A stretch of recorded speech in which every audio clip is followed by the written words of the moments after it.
Hola, ¿qué tal? Mi nombre es Brian Cárdenas, soy residente de Ortopedia y Traumatología de la ciudad de Arequipa, Perú. Hoy día vamos a tratar el tema de fracturas de radio distal. Las fracturas de radio distal constituyen las fracturas más frecuentes con una prevalencia del 22%, seguidas por las fracturas de falanges, en tercer lugar las fracturas de metacarpiano y en cuarto lugar las fracturas de fémur proximal. Vemos que hay una presentación diferente de acuerdo al sexo. En las mujeres se presenta sobre todo en aquellas mayores de 75 años de edad. Sin embargo, en los hombres tiene una presentación bimodal con un pico entre los 15 y 29 años y el otro pico en adultos mayores de 75 años. En todos los servicios de urgencia del año 2001 al 2007 se han presentado 26 casos de fracturas de radio distal por cada 100.000 habitantes por año, teniendo un pico de incidencia sobre todo en mujeres de 40 años. Vamos a repasar la anatomía de tejidos blandos de la parte dorsal del radio distal. Aquí vemos un corte axial del radio y cúbito distal. Vemos que a nivel dorsal hay 6 compartimentos extensores. El primer compartimento está conformado por el abductor largo y el extensor corto del pulgar. En el segundo compartimento vemos el extensor radial largo y el extensor radial corto del carpo. En el tercer lugar, el extensor largo del pulgar. En el cuarto compartimento tenemos el extensor común de los dedos y el extensor propio del índice. En el quinto compartimento tenemos el extensor propio del meñique y en el sexto compartimento tenemos el extensor cubital del carpo. Esta imagen ha sido extraída del AO y también vemos dos estructuras importantes a nivel dorsal, sobre todo la rama superficial del nervio radial y la rama dorsal del nervio cubital. Todo este conjunto de tendones extensores están envueltos por el retináculo extensor dorsal. En la anatomía de partes blandas a nivel volar tenemos varias estructuras importantes, empezando por la arteria radial que está en el lado radial del mismo radio y el nervio mediano.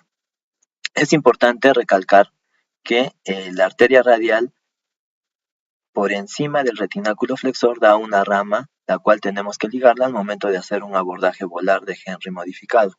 Y también cuando hagamos ese abordaje, ya que el abordaje se encuentra sobre el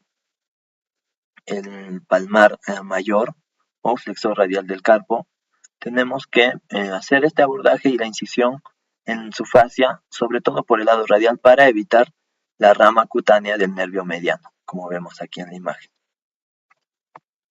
La anatomía ósea en un corte axial, vemos que el radio tiene una punta, que es el estiloide radial, tiene dos facetas articulares que hacia el carpo, que es la faceta del escafoides y la faceta del semilunar, y una escotadura sigmoidea con la cual se articula con la cabeza del cúbito, una superficie articular del cúbito y una estiloides cubital. En una vista volar vemos que hay una línea punteada, en este caso constituye la línea de las aguas. 3 milímetros distal a esta línea se encuentra la articulación, entonces esta línea marca el límite para la inserción de las placas volares. Lo mismo que habíamos repetido, la línea de las aguas que debemos respetar cuando hagamos un abordaje volar y al momento de colocar la placa bloqueada. Aquí tenemos una imagen de Green. Vemos que a nivel dorsal existen ciertos reparos anatómicos como el tubérculo de Lister que marca es un reparo anatómico importante para realizar un abordaje dorsal y también marca el límite entre el tercer y cuarto compartimento.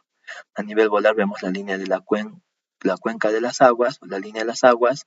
Vemos que el radio tiene una superficie articular cóncava hacia distal, por lo cual esta línea representa el límite superior para la colocación de la placa.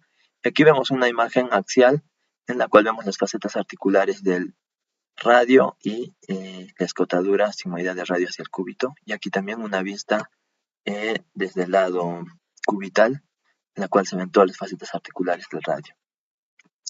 Existen 3 principios de las columnas.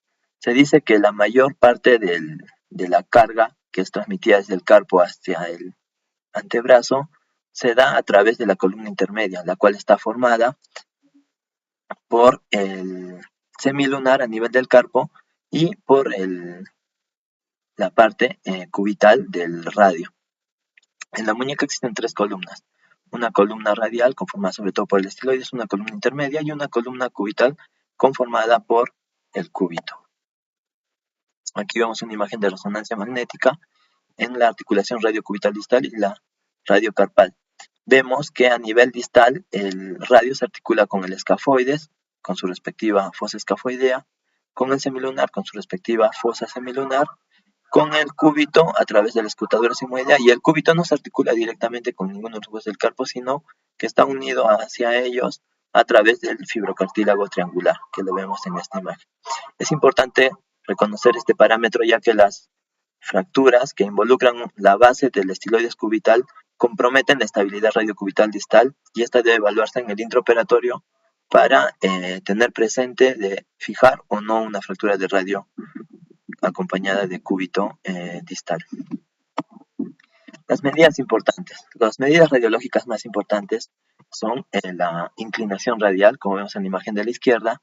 El valor normal es aproximadamente 22 a 23 grados.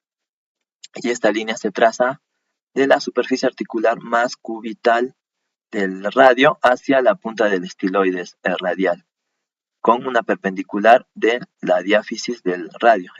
Este ángulo, como ya dije, mide aproximadamente 22 a 23 grados, con algunas variaciones. Luego tenemos en la imagen de la derecha la inclinación volar, que corresponde a una línea que corresponde a la intersección formada por una línea paralela a la diáfisis del radio en una vista lateral y otra que une el labio volar y el labio dorsal. Esta inclinación del radio es aproximadamente 11 grados. Luego tenemos la distancia antero-posterior. También en una vista lateral, aproximadamente en varones es 20 milímetros y en mujeres 18 milímetros. Como vemos en la imagen B, una fractura en la cual hay compromiso, digamos, de la parte articular, vemos que esta distancia antero-posterior del radio está aumentada, la cual se va a restablecer con una osteosíntesis. Por otro lado, tenemos la profundidad articular, también en una vista lateral, trazando una perpendicular a la línea que une el labio volar y el labio dorsal hacia el punto más proximal de la faceta articular del radio. Esta mide 4.8 milímetros de profundidad aproximadamente. Cuando hay una fractura de radio distal con compromiso articular, esta altura puede aumentar. También tenemos el ángulo de lágrima, que se forma por una línea que es paralela a la diáfisis del radio en una vista lateral y una tangente hacia el labio volar.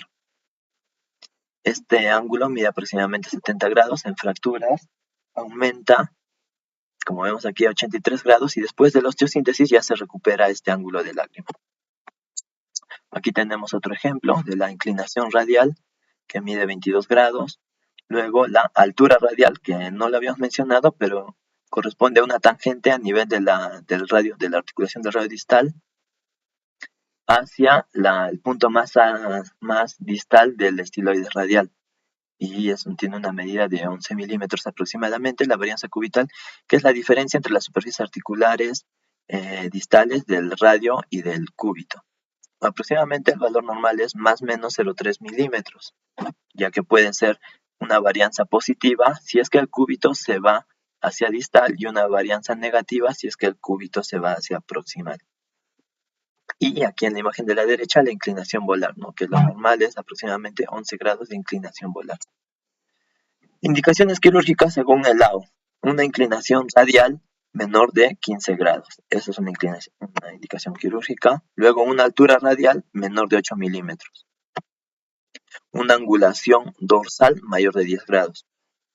Según otras literaturas, refieren que se tolera una inclinación hasta 10 grados si los huesos del carpo están alineados, y una inclinación en neutro, una inclinación que no existe inclinación, si es que hay una desalineación de los huesos del carpo. Eso se explicaría en otro capítulo viendo las líneas de Hillula. Y otra indicación quirúrgica son brechas o gap articulares mayores de 1 milímetro. También otra sería la osteoporosis. Un paciente con osteoporosis es candidato a una osteosíntesis, porque es muy probable que colapse la fractura una vez reducida. También para los residentes y para el personal de salud que se encuentra en los servicios de urgencias y tenemos un paciente que acude con una fractura de radio distal, tenemos que tomar la decisión entre si se va a operar o si va a llevar un tratamiento conservador con un aparato de yeso o una férula. En este caso existen criterios como de Lafontaine que nos ayudan a predecir si esta fractura es tratada de forma conservadora, vaya o no a colapsar.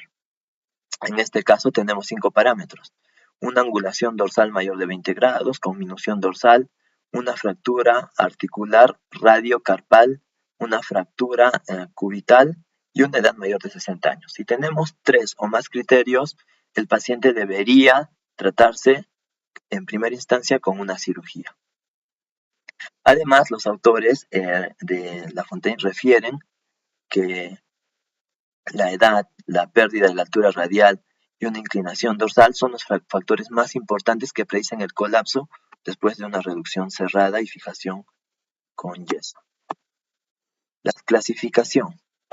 La clasificación, de acuerdo a los epónimos, tenemos la fractura de Colles, que es la más conocida, con una desviación en dorso de tenedor. Es una fractura extraarticular con conminución dorsal y con desviación dorsal, que también compromete en muchas ocasiones el cúbito. Por otro lado, tenemos las fracturas de Smith, que es una fractura de Colles invertida de Smith tipo 1, en la cual hay una inclinación volar del fragmento distal. Además, también va a ser una fractura extraarticular.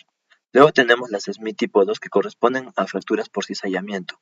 Smith tipo 2 Barton volar, que es una fractura por cizallamiento que se observa en una vista lateral de rayos X, y un Barton dorsal, que también es una fractura articular por cizallamiento en la cual el fragmento distal está desplazado hacia dorsal. Y por último tenemos una fractura Smith tipo 3, en la cual se parece a una fractura de Barton volar, solo que el fragmento es extraarticular. Tenemos otras fracturas, como las fracturas de Schoeffer. Se había descrito antes que los choferes tenían este tipo de fractura, ¿no?, en la cual se produce una solución de continuidad a nivel del estiloide radial, y este impacta y empuja los huesos del carpo hacia el cubital. Por otro lado, tenemos una fractura de compresión, como las fracturas de Die Punch, en las cuales el semilunar impacta sobre la fosa semilunar del radio, generando una fractura de hundimiento. Otro tipo de clasificación es la clasificación de Frickmann, en la cual las fracturas se agrupan de acuerdo o no si es que hay compromiso articular del radio, compromiso del estiloides cubital o compromiso de la articulación radiocarpal o radiocubital distal. Por ejemplo, en la fractura de Frickmann tipo 1 tenemos una fractura de radio extraarticular sin compromiso del cúbito. En la fractura de Frickmann tipo 2 tenemos una fractura extraarticular del radio con compromiso del estiloides cubital. En la tipo 3 tenemos una fractura del radio con compromiso de la articulación sin compromiso del estiloides, y en la 4 con compromiso del estiloides. Como vemos, en los números pares 2, 4, 6 y 8 hay compromiso del estiloides cubital. Y en los números, el 1 es extraarticular, el 3 va a ser una fractura radiodistal articular simple. En la 5 vamos a tener una fractura de radio distal articular, pero de la articulación radiocubital distal. Y en la tipo 7 vamos a tener una fractura de la articulación radiocubital distal y radiocarpal. La clasificación de Fernández se basa en el mecanismo de lesión, en la cual tenemos 5 tipos de fracturas. Las fracturas de tipo 1 son las fracturas por fuerzas de flexión. Aquí tenemos la fractura de Colles, la fractura de Smith. En las fracturas tipo 2 van a ser por fuerzas de cizallamiento. Aquí tenemos las fracturas de Barton volar, Barton dorsal. En las fracturas tipo 3 tenemos fracturas por compresión. Aquí tenemos las fracturas de Die Punch. En las fracturas tipo 4 hay fracturas por avulsión de ligamentos, como unas de las fracturas que comprometen también el estiloides radial. Y las fracturas tipo 5 agrupan cualquier otro tipo de fractura que sea por alta velocidad, en la cual hay una conminución y abundante desplazamiento. Por otro lado, tenemos las fracturas en la clasificación de Melón, en la cual Melón agrupa al radio distal en 4 componentes. Un componente es el componente diaficiario del radio. El segundo componente es el estiloides radial. El tercer componente es la fosa, la faceta semilunar a nivel dorsal, y el cuarto es la faceta semilunar a nivel volar. Así tenemos los 4 componentes del radio distal. Entonces, las fracturas tipo 1 son las fracturas en las cuales no hay desplazamiento de todos estos fragmentos. En las fracturas tipo 2 generalmente son inestables, existe un desplazamiento, como vemos acá en las fracturas de Day-Patch, en la cual hay un hundimiento de la fosa semilunar del radio. En la tipo 3, lo más importante es que hay una espícula o hay un fragmento de radio que está comprimiendo o lesionando el nervio mediano. En las del tipo 4 ya aumenta la inestabilidad, ya hay rotación de los fragmentos, y en la tipo 5 ya es un estallido o una explosión, como le llaman. Hay una disociación metáfiso-diaficiaria y hay abundante conminución. Conforme aumentan los grados de severidad, aumenta la energía también, la cual ha sido causante de esta fractura. Y por otro lado también tenemos las fracturas de acuerdo a la clasificación de Lao. Tenemos el tipo A, el tipo B y el tipo C. El tipo A son todas las fracturas que son extraarticulares. El tipo B son fracturas con un trazo articular simple, ya sea del radio, y las del tipo C, en la cual hay un trazo articular completo. ¿Cómo diferenciamos un trazo articular simple y un trazo articular completo? Un trazo articular simple es aquel que se forma desde la metáfisis, podríamos decir, y que llega en una sola línea o en un solo plano hacia la carilla articular. Sin embargo, un trazo articular completo es en el cual existe este mismo trazo, pero también hay otro trazo que disocia la epífisis de la metáfisis, o la metáfisis de la diáfisis. Hay una disociación metáfiso-diaficiaria. Entonces, este tipo de fracturas se reconocen porque tienen una forma como en T o como en Y. Por otro lado, tenemos la clasificación de Daniel Ricli y Pietro Regazzoni, en la cual habla de las columnas. ¿Qué columna está comprometida? Como vimos, existe una columna lateral, una columna intermedia y una columna media. La columna lateral o columna radial está formada por el estiloides radial y el escafoides. La columna intermedia está también conformada por la fosa semilunar y el semilunar, y la columna medial conformada por el cúbito y su fibrocartílago triangular, el cual la acompaña. Entonces aquí vemos que la columna intermedia es la que soporta la mayor cantidad de carga, aproximadamente el 60-70% de la carga que se transmite del carpo hacia el antebrazo. El manejo. Este es un algoritmo del Rothwood de la octava edición, y vemos que en fracturas de radio distal no desplazadas en un paciente de baja demanda se recomienda la colocación de un yeso o una férula por 2 semanas y controles periódicos. Sin embargo, si el paciente es activo, los controles periódicos deben realizarse cada semana y ver hasta la tercera semana si se ha desplazado o no se ha desplazado.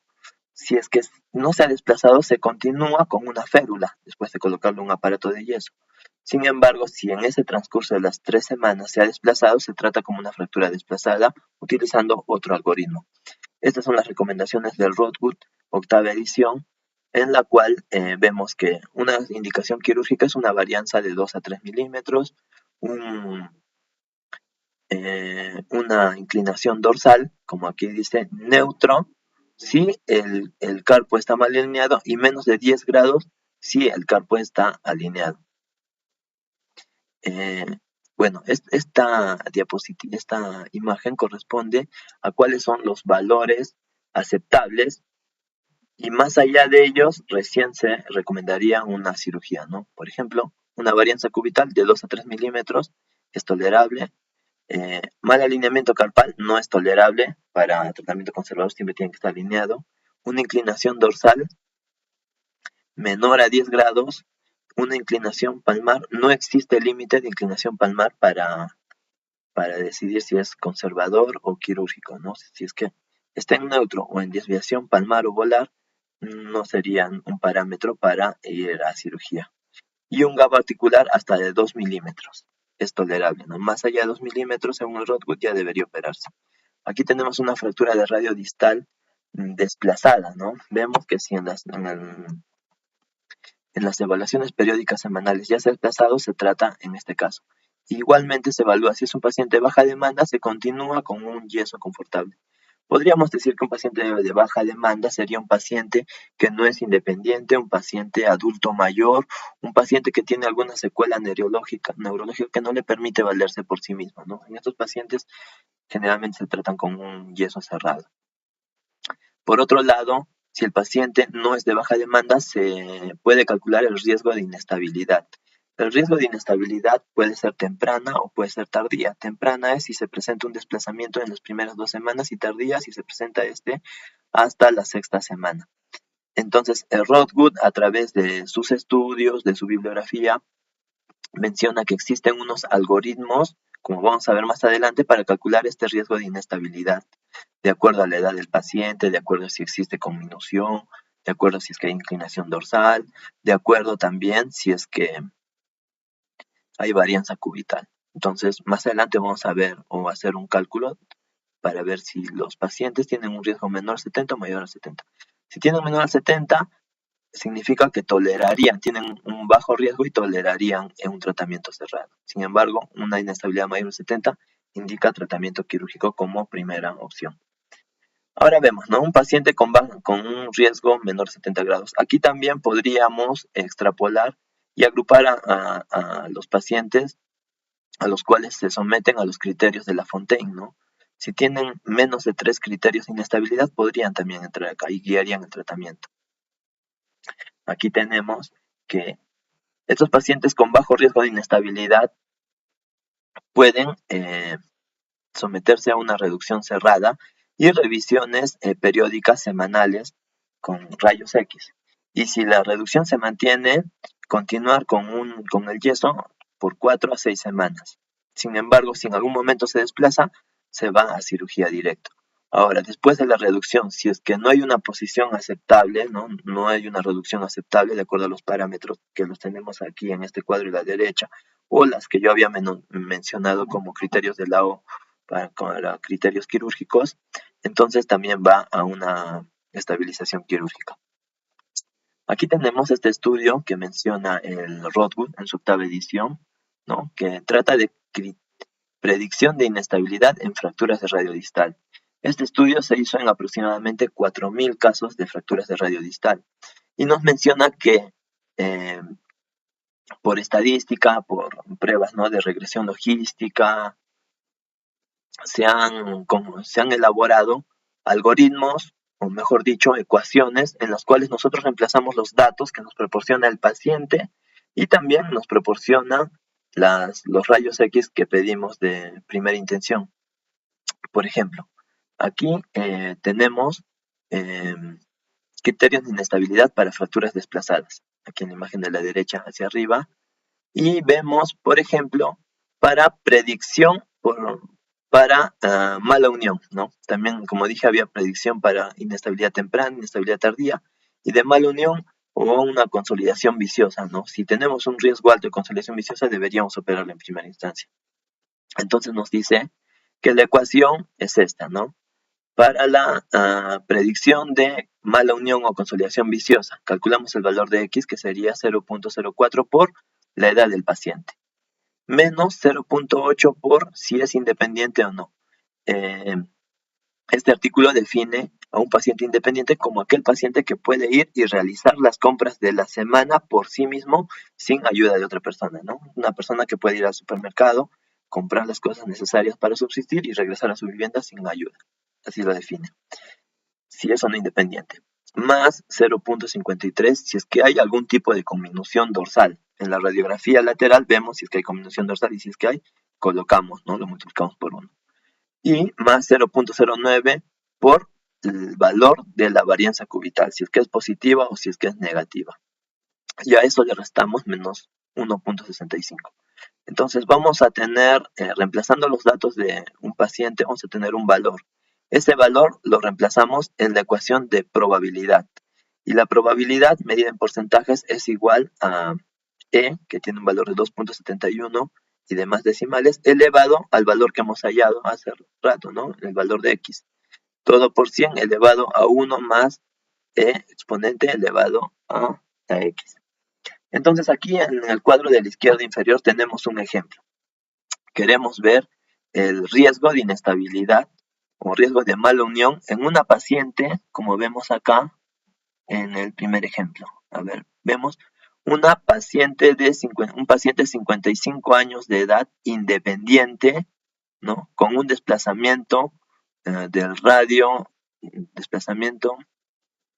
distal, de una fractura radiodistal, en la cual no hay conminución, no hay acortamiento, la varianza cubital es 0. Para ella calculamos el valor de X. Reemplazamos esta misma ecuación que vimos a la derecha, X es igual a 0.004, por la edad es 55 años, menos 0.8 si es independiente. Como es independiente lo multiplicamos por 1. Luego más 0.09 por la varianza cubital. La varianza cubital, ¿cuánto es? Es 0, porque dice que no hay varianza cubital. Y a eso le restamos menos 1.65. Tenemos un valor de X de menos 0.25. Entonces, ese valor lo reemplazamos en nuestra ecuación de probabilidad. Y reemplazando, tenemos que hay el 44% de riesgo de inestabilidad para una mala unión, una consolidación viciosa. Entonces, como es un bajo riesgo, se encuentra en un riesgo menor de 70, podemos iniciar el tratamiento conservador, ¿no? Y seguir nuestro algoritmo.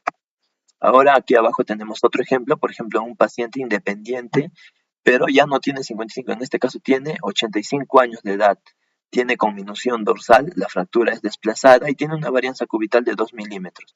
Para él, igual, calculamos el valor de X, ¿no? X es igual a 0.04 por la edad, que es 85, menos 0.8 por, como es independiente, le multiplicamos por 1, más 0.53 por algún tipo de conminución. Si dice que tiene conminución dorsal, entonces le multiplicamos por 1, y más 0.09 por la varianza cubital, ¿no? Que en este caso tiene un valor de 2. Todo menos 1.65 y nos da un valor de X de 1.66. Este valor lo reemplazamos en nuestra ecuación de probabilidad y nos da que ese paciente tiene un riesgo de inestabilidad para mala unión de 82%. Entonces regresamos a nuestro algoritmo y es más de 70 según un riesgo de inestabilidad y lo vamos directo a una estabilización quirúrgica.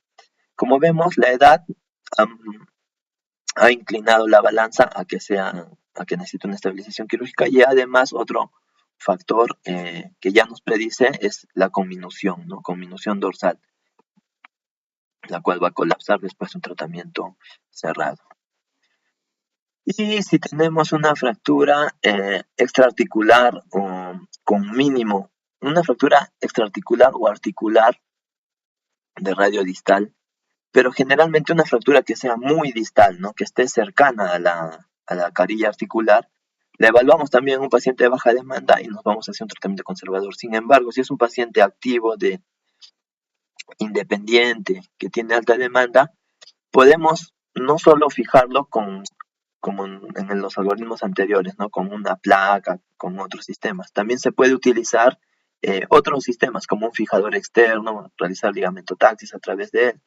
Entonces, aquí tenemos que medir el fragmento distal, el fragmento de esta fractura extraarticular o mínimamente articular. Si es que este fragmento es mayor de 1 centímetro, puede tolerar un tratamiento cerrado, o si es que no tolera se puede colocar un fijador externo. Sin embargo, si es que es irreductible a través de la colocación de este fijador externo no puenteado, como dice acá, o sea, como el fragmento es grande, los clavos distales del fijador externo de muñeca se incrustan en el fragmento distal, ¿no? Pero si es que con eso no es suficiente o no hay una reducción aceptable, pasa a una osteosíntesis, ¿no? Con placa y tornillos. Sin embargo, si el fragmento distal es menos de 1 centímetro, no va a permitir el anclaje de estos dos clavos Kirchner, de, de estos dos eh, clavos que se colocan en el fijador externo a nivel distal, y ya requeriría una fijación externa puenteada, ¿no? O sea, que vaya directo desde la diáfisis del radio hasta el segundo metacarpiano. Ahora, para la reducción, generalmente utilizamos maniobras de tracción y compresión. En este caso, tenemos una fractura de radio distal extraarticular, y aquí en la imagen de la izquierda se realiza la maniobra de H, ¿no? En la cual hay una tracción, hay una compresión, fuerzas de compresión a nivel del metacarpiano y otras fuerzas de compresión a nivel del fragmento proximal o del radio proximal. Esta tracción va a permitir desimpactar. Luego la fuerza de compresión desde dorsal va a permitir que el semilunar jale a la faceta del semilunar del radio hacia volar. Y esta fuerza de compresión desde volar va a permitir que haya contacto entre los fragmentos distal y proximal del radio. Ahora, la bibliografía nos refiere que una vez que ya se ha conseguido la reducción cerrada o reducción incruenta y una fijación cerrada, como por ejemplo un aparato de yeso antebraquio o braquiopalmar, dice que no se debe realizar posiciones extremas como la posición de cotton loader, en la cual hay una inclinación volar casi extrema y una desviación cubital extrema, porque condicionan a otras complicaciones, ¿no? Ya sea como túnel carpiano, lesiones de tendones, aumento de la presión intracompartimental. Ahora, ¿cuánto tiempo se debe de tener en un aparato de yeso? Generalmente existe el consenso de que se debe mantener por 5 a 6 semanas, pero se han realizado estudios como el que vemos en la imagen derecha inferior, que dice que si mantenemos la reducción hasta la tercera semana, es muy poco probable que en adelante se vaya a desplazar. Entonces podría ser 3 semanas un yeso cerrado y las siguientes 2 a 3 semanas con una férula o iniciar movimientos controlados. Aquí tenemos, ¿no? la maniobra de H que se realiza, pero en este caso en la imagen de la izquierda se utiliza una trampa de dedos, ¿no? Para generar tracción. Ahora, ¿cuánto es la tracción que se debe generar y con cuánta fuerza? La literatura describe que la tracción debe mantenerse entre 5 a 10 minutos, un promedio de 7 minutos, y con qué fuerza, entre 5 a 10 libras de fuerza. Luego, inmovilizarla con un aparato de yeso puede ser cerrado o puede ser una férula de yeso, como en este caso una pinza de azúcar, en la cual hay bloqueo de la pronosupinación. Y los ejercicios inmediatamente después del postoperatorio o inmediatamente después de la reducción cerrada son estos, ¿no? De una flexión y extensión de las falanges, una flexión metacarpofalángica como vemos aquí, realizar el puño o realizar la pinza desde el pulgar hacia los demás dedos. Esos ejercicios se deben realizar lo más pronto posible para evitar la rigidez. Aquí vemos lo que habíamos dicho antes, 5 a 10 libras de fuerza de tracción por 5 a 10 minutos y luego realizar la maniobra de reductor. Ahora, los pacientes que necesitan un tipo de estabilización quirúrgica, vemos que tenemos la opción de reducción. Sigue siendo incruenta porque no abrimos foco de fractura, pero podemos fijarla de forma percutánea. La reducción la hacemos por manipulación, por tracción y sobre todo por tracción y por movimientos hacia la reducción, ¿no? Ya sea compresión, y en la fijación percutánea a través de los clavos Kirchner. Como vemos en la imagen de la izquierda, que la literatura generalmente recomienda el paso a través de 4 corticales. ¿Por qué nos refiere eso? Porque si tenemos eso, vamos a evitar el desplazamiento o el giro del fragmento distal, ¿no? Con eso neutralizamos. Vemos las diferentes formas de realizar esta fijación. En la imagen de la derecha vemos la fijación por Capagni, ¿no? Según descrita, como esta imagen les he traído del libro Green, vemos que esta técnica de Capagni es la reducción y fijación a través del foco de fractura, utilizando los clavos Kirchner para generar un apalancamiento y ganar, en este caso con un clavo Kirchner a nivel del estiloide radial, ganar altura radial, y otro colocado a nivel del dorso, ganar la inclinación volar. Capagni describe que se debe colocar dos clavijas intrafocales. La primera clavija perpendicular hacia la diáfisis del radio en la cara radial, que ingrese, una vez que ingrese, no del todo, generar un apalancamiento con la fuerza del clavo o con ligera tracción o contracción distal, ¿no? Y una vez ganada la altura radial, recién incrustarla en la cortical opuesta. La segunda clavija, como vemos en la imagen B, va desde dorsal, ¿no? A nivel dorsal se inicia perpendicular al eje del radio y aproximadamente un giro de 45 grados para ganar inclinación volar. Se colocan estas dos y ya se puede tener un paciente con una férula de yeso, ¿no? Protectora. Sin embargo, una de las contraindicaciones para realizar esta técnica es que sea, ¿no?, una fractura articular, que tenga un gap articular mayor, ¿no?, que no se pueda estabilizar, pero sobre todo una fractura que tenga conminución dorsal, porque si hacemos el apalancamiento, como vemos, incrustando el clavo a nivel dorsal, si es que no hay una buena cortical dorsal, entonces este clavo Kirchner va a tender a colapsar y se va a perder la reducción. Por eso, una indicación es un paciente joven que no tenga osteoporosis y que no tenga conminución dorsal o que no tenga mucho desplazamiento GABA articular, ¿no?, porque esta reducción va a ser incruenta. Ahora tenemos la técnica Capagni, pero como lo describe la literatura de Chang, en la cual vemos que Chang utiliza dos clavijas a nivel dorsal y estas clavijas las coloca a nivel intrafocal. Sin embargo, no utiliza la fuerza de las clavijas o la rigidez para generar el apalancamiento o la reducción, sino que todo lo hace a través de tracción, ¿no? En este caso, coloca los dos dorsales, hace tracción manual, tracción distal e inclinación volar, y luego las fija en la cortical volar. Luego coloca una tercera clavija desde el estiloide radial, ¿no?, llegando hasta el foco de la fractura. Igual, realiza una tracción, en este caso de la mano, y una inclinación cubital, y con eso gana la altura de inclinación radial. Coloca las tres clavijas intrafocales y además coloca una cuarta clavija, como vemos acá, para garantizar una clavija transfixiante para mantener la estabilidad. Y aquí vemos en el postoperatorio inmediato.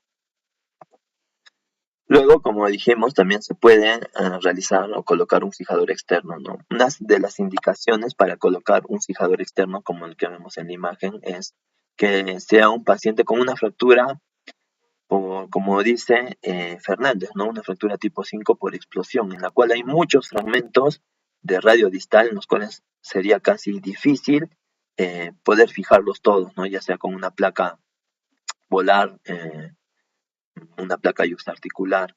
Entonces, para ello se realiza solamente el ligamento taxis. En este caso, colocaríamos un fijador externo. Otra indicación sería cuando en la zona de abordaje, ya sea si va a ser de acuerdo a la planificación quirúrgica volar o dorsal, vemos que hay una lesión de partes blandas, hay un defecto en lo cual no se va a poder cubrir con piel, también está indicada la colocación de un fijador externo. Otra indicación también sería en un paciente que no va a tolerar la anestesia, ¿no? Se le puede hacer incluso bajo sedación, o un paciente grave que está en unidad de cuidados intensivos, también se le puede colocar un fijador externo. Este fijador externo se compone de barras y de pines. Estos pines se colocan a nivel distal, a nivel del segundo metacarpiano, y a nivel proximal en la diáfisis del radio.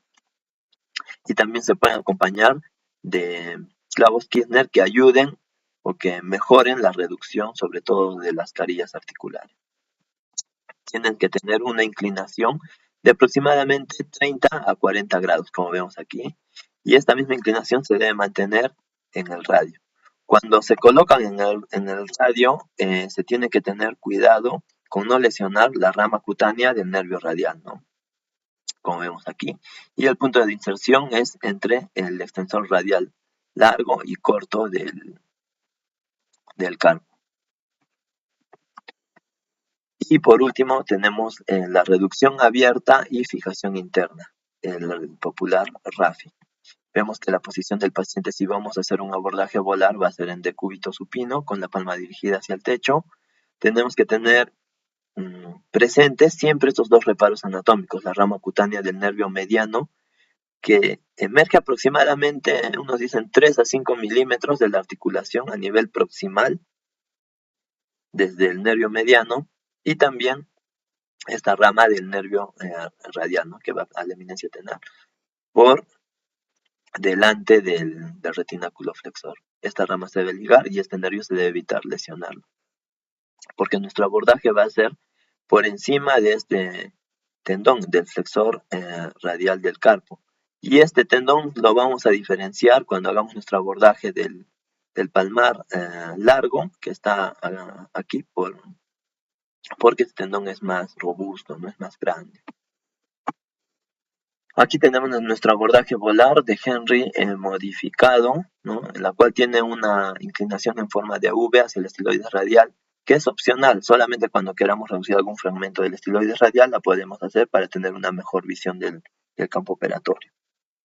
Y todo el abordaje se hace sobre el flexor radial del carpo u palmar mayor. En un abordaje dorsal va a depender. Generalmente la incisión se realiza a la mitad de distancia entre el estiloide radial y el estiloide cubital. Pero dependiendo del fragmento, si se encuentra más hacia cubital o más hacia radial, vamos a tener que hacer la disección y vamos a tener que desperiostizar y liberar los compartimentos extensores de acuerdo a la fractura en específico que se va a tratar. Y aquí seguimos con el abordaje de Henry modificado. Vemos que se protege y se intenta preservar la rama cutánea del nervio mediano. Una vez que se hace la incisión sobre el flexor radial del carpo, este se tira hacia cubital, y por debajo de él vamos a ver que discurre también el flexor largo del pulgar. Entonces este nervio también, este tendón también lo tenemos que llevar hacia cubital, porque este nos va a asegurar que el nervio mediano esté protegido. Debajo tenemos este músculo que es el pronador cuadrado.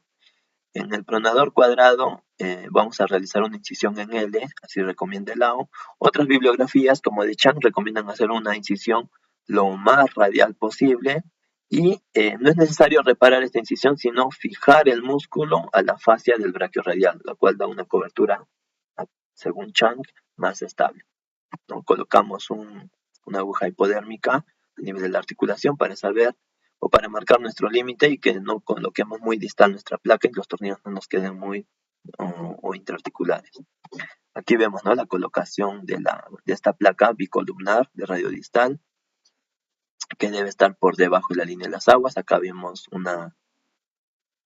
lo mismo, y acá vemos que después de colocar la placa cerramos el pronador cuadrado. Siempre se debe intentar cerrar, aunque la literatura dice que no existe diferencia, pero como vemos, el tendón que se lesiona con más frecuencia por la colocación de una placa volar es el flexor largo del pulgar. Si cubrimos nuestra placa, evitamos que haya una lesión de este tendón, ¿no?, o disminuimos la probabilidad de lesión. Ahora, cuando coloquemos nuestra placa hay diferentes técnicas, ¿no? Generalmente se recomienda utilizar un tornillo cortical, ¿no?, fijar a la placa, centrarla, para eso utilizar una vista AP para ver si es que está o no centrada, o si está culeteando el extremo proximal de la placa, y una vista lateral de la placa para ver qué tan distal está, si está sobrepasando, ¿no?, la línea de las aguas. Aquí vemos la vista P, la vista lateral, ¿no? Vemos que está de la línea de las aguas está más proximal y no hay tornillos interarticulares.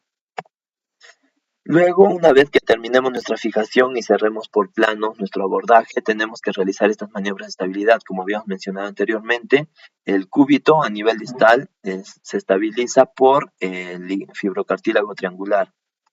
Entonces realizamos esta maniobra como vemos en la imagen de la izquierda, ¿Qué podría decirse? ¿No? Una maniobra del peloteo. El codo se flexiona 90 grados sobre la mesa y se prueba el desplazamiento en dirección dorsal desde una rotación neutra, ¿no? Tratamos de mover la articulación radiocubital dorsal de dorsal hacia volar. Ahora, esta misma maniobra la realizamos con una supinación completa y con una pronación completa, como vemos aquí. Si es que existe ese peloteo es palpable, entonces hay una inestabilidad y se debería fijar el estiloides radial. Aquí tenemos otra maniobra en la cual la mano del examinador va a comprimir, en este caso, ¿no? Con la palma, con la eminencia tenar, va a comprimir el cúbito distal y el brazo se somete a pronación y a supinación.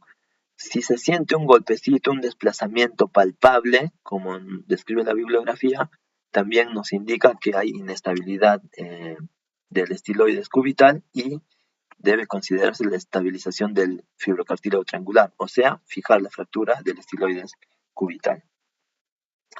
Otra cosa importante que nos menciona también la literatura de Green es la clasificación de Song. La clasificación de Song es una clasificación para evaluar la prominencia de las placas volares en el posoperatorio, placas volares de radio distal en el posoperatorio. Y hay 3 grados, ¿no? Un son 0, son 1 y son 2.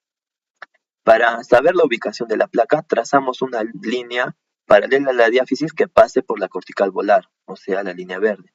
Luego trazamos una línea paralela a la anterior que pase por la línea de las aguas, o la parte más volar del radio distal.